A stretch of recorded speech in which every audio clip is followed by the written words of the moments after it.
but also by the approach of international community, in particular that of the major powers towards the region. We hope that key players would recognize the need for objective and even-handed approach, which is not tainted by considerations of geopolitical dominance and defining new regional security paradigms. Ladies and gentlemen, the South Asian security environment is in a state of flux.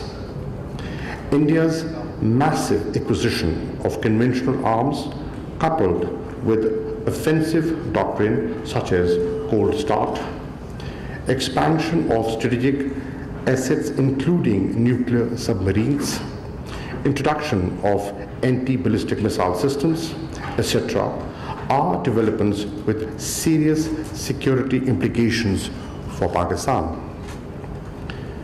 The recent anti-satellite test once again highlights our concerns on the military spin-offs of high technology trade with India, while disregarding proliferation concerns which also undermines regional stability.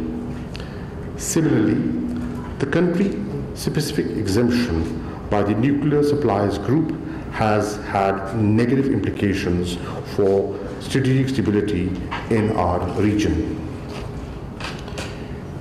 Introduction of new destabilizing weapon systems such as the S-400 anti-ballistic missile system could further accentuate challenges to strategic stability.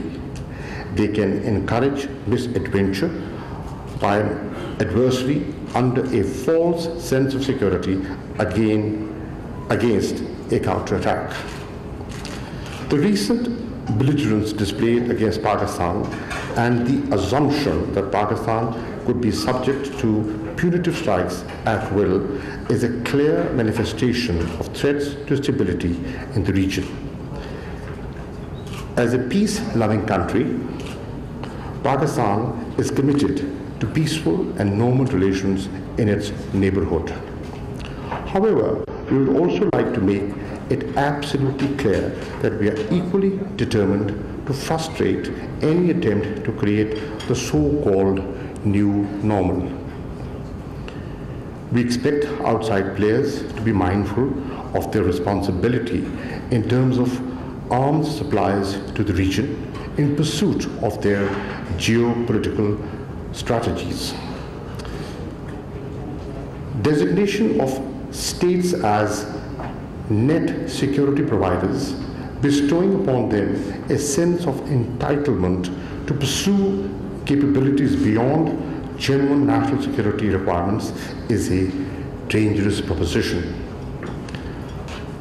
Such notions violate the principles of equal and undiminished security for all adopted by the United Nations General Assembly.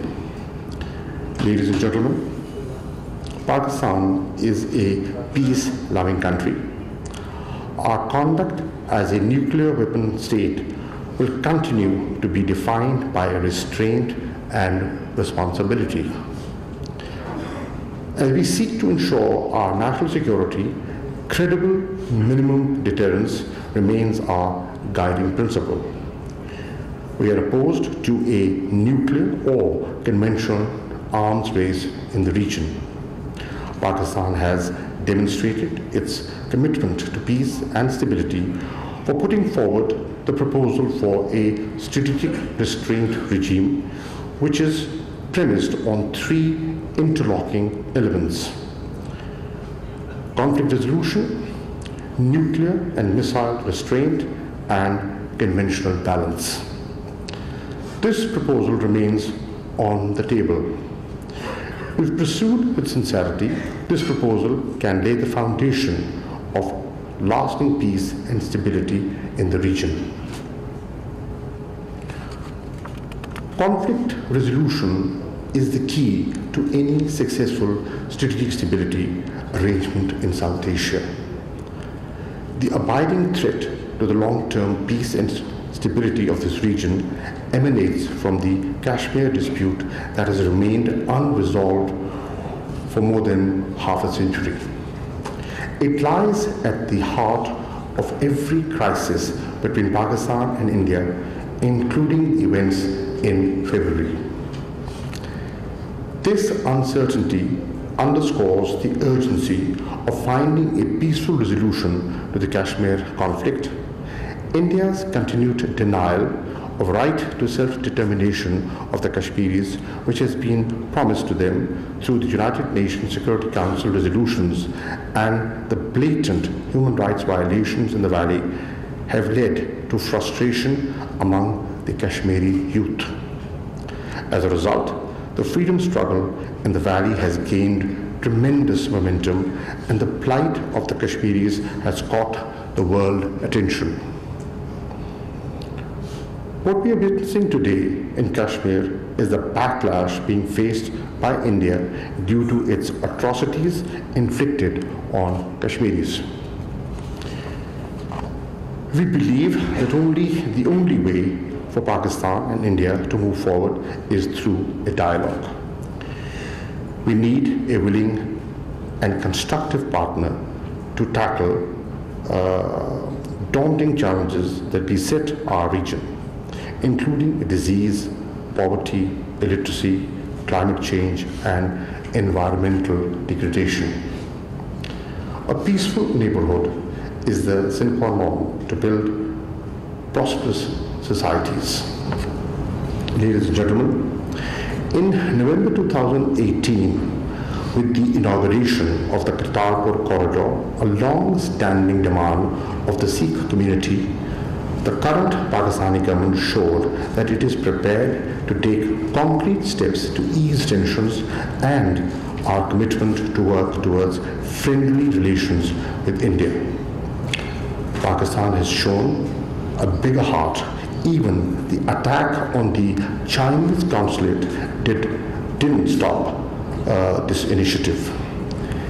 Indians, on the contrary, at the last minute postponed the upcoming Kartarpur Corridor meeting scheduled for 2nd of April. Without seeking views from Pakistan, and especially after productive technical meeting on the 14th of March at Atari.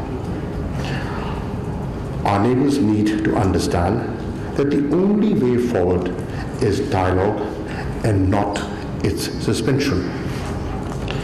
In the end, I would like to reiterate that Pakistan remains steadfast in its commitment to improve its bilateral relations with all neighbors and building a prosperous and peaceful South Asia.